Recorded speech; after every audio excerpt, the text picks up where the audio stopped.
Wavetable has 2 analog modeled filters. Each filter has 5 modeled filter circuits, and then they also each have 3 filter routing algorithms. First, let's take a look at the 5 modeled filter circuits. Down in the filter area, we can see them listed here. We have clean, OSR, MS2, SMP, and PRD. I'm going to actually dedicate a lesson to each one of these models, these filter models.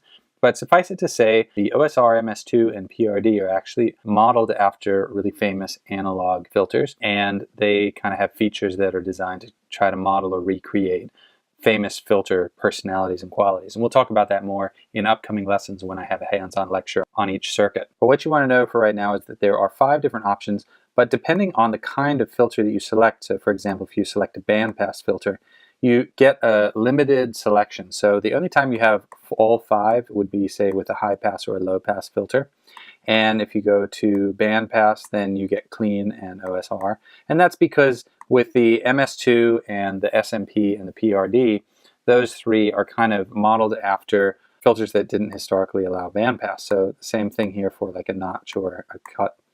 And then this morph version is also available, clean OSR. Another thing to be aware of, which I'll cover in more detail, is that some of these, for example, PRD and SMP, MS2, they all have a drive value here, but when you select clean, you lose the drive feature. So drive is a feature that's built into some of these models, but not all. I believe it's all but the clean. And then of course this 12 or 24, that is how drastic the cutoff would be. So 24 is a 24 decibel cutoff.